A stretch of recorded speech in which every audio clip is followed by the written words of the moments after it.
भसुरा लैलो नाही हार। अरे कौन कारण भसुरा लैलो नाही हार। ए भसुर काहे तोहर मनवा भकुआइल रहता। अपना दीदिया के सतवा लपेटाइल रहेला। ए भसुर काहे तोहर मनवा भकुआइल रहेला। अपना दिया साथे काहे लपेटाइल रहेला। अरे अरे भसुरा अरे भसुरा बिगड़ल तोहर चाल। अरे भसुरा अरे भसुरा बिगड़ल तोहर चाल। अरे कौन कारण भसुरा लैलो नाही हार। अरे कौन कारण भसुरा लैलो नाही हार। भसुरा जतिया सब बोर दिहलन। जानतानी टीका चढ़ा के तू चोराइली हल। ए भसुर मारो में जतिया सब बोर दिहल।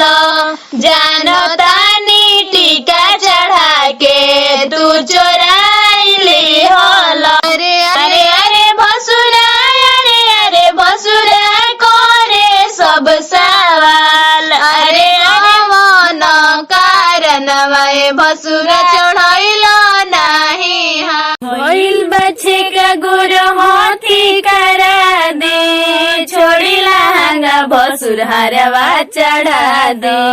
भइल बच्चे का गुरु हाथी करा दे। छोड़ी लहंगा भसुर हरवा चढ़ा दे। नहीं गिल्टी या पितरी नया अच्छा लगी। नहीं गिल्टी या पितरी नया अच्छा लगी। मड़वा में सोना अच्छा लगी हो। मड़वा में सोना अच्छा लगी हो। मड़वा में अगुआ से हमारा तो माना बा। बिछुआ तो खाए के खाना बा। अगुआ से हमारा तो माना बा। बिछुआ तो खाए के खाना बा। पूड़िया कचौड़ी पर ध्यान रखे भसुर।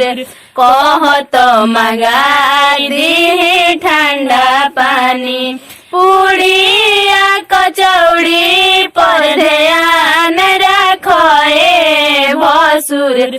कह तो मंगाई दी ठंडा पानी।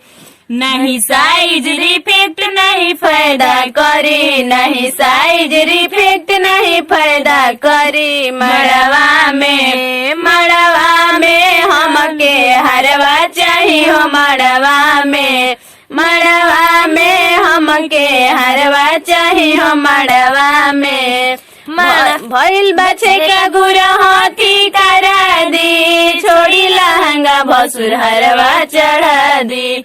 भइल बच्चे का गुरु हाथी करा दी। छोड़ी लहंगा भसुर हरवा चढ़ा दी। नहीं गिल्टी या पितरी नया अच्छा लगी। नहीं गिल्टी या पितरी नया अच्छा लगी। मड़वा में सोना अच्छा लगी हो। मड़वा में सोना अच्छा लगी हो। मड़वा में